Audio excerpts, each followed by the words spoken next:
Along with breaks and abrasions, blood is an all too familiar sight at Northampton General A&E. What they don't see every day, however, is someone who's been bleeding out of their beak for a week. Someone like Roger Thurlow. I suppose it did start on Monday morning when I went into the office, and it's now 8:30 at night on Friday. It's been a bit of an eye-opener for Roger, I'm afraid. Despite the blood-soaked bandage hooked under his hooter, managing Roger's discharge is a full-time job. We're tearing bits off as Roger needs them, just to stem a little bit of the I've got through one of those already today. Roger's troubles began with a polyp, a build-up of hard skin on the inside of the nostril. The polyp was removed in a routine procedure, but a few days later, bleeding began. A nosebleed might not seem that dangerous, but Roger's at risk from some potentially nasty complications. If a person loses a lot of blood, he can die from it, can die from shock and blood clotting problems. It's a potentially life-threatening condition. With congealed blood backing up in Roger's nose and throat, Dr. Salvia knows what's coming and kits herself out accordingly. Her first job is to clear the blocked passages. All right, you ready? Yeah. Okay, I'm going to take the bolster now. I'm going to look away.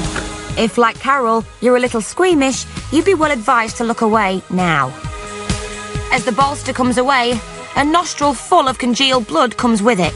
Got this? Split this up.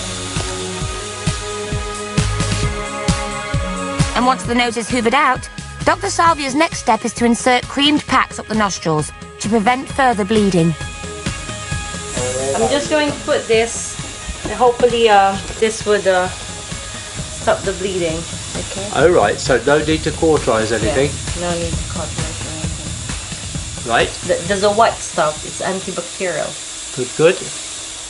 Unfortunately for Roger, his throat is filled with more of these blood slugs. There's only one simple way to get them out, and it's not pleasant. Can't stand the sight of blood. Time for Carol, and anyone out there watching who's not keen on the sight of blood, to look away again.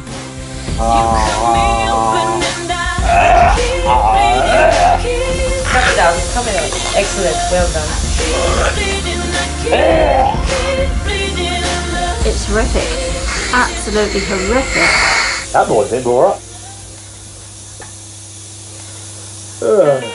I can honestly say I haven't seen as bad on the horror movies. I mean, it was just phenomenal. It was like a large piece of liver. We then saw something rather like a whole slither of liver, wasn't it? I mean, it was just absolutely amazingly bad. After a quick gargle and a rinse, it's clear the bleeding still hasn't stopped, and Dr. Salvia tries a new approach.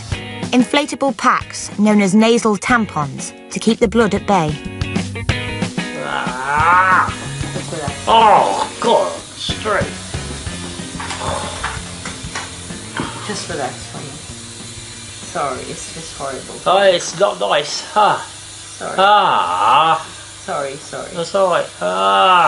I'm inflating some air to hold it, so to stop the bleeding. It's like a pressure.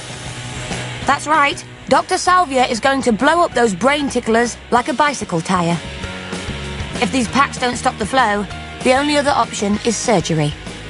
Roger will stay in the ward overnight, but for now, medics have managed to stem the tide of blood. All I can say is thank heavens for the NHS. After his horrific ordeal, Roger can finally rest. It's a whole 3 days before doctors give the go-ahead for the removal of Roger's packs. The ice is going to constrict the blood vessels on the bridge of the nose, so when the packs come out, there won't be any bleeding, hopefully. Okay. I'm just going to gently remove these packs. Okay. Bit of a tug in. Okay, well done, you're doing really well. Just keep breathing normally for me.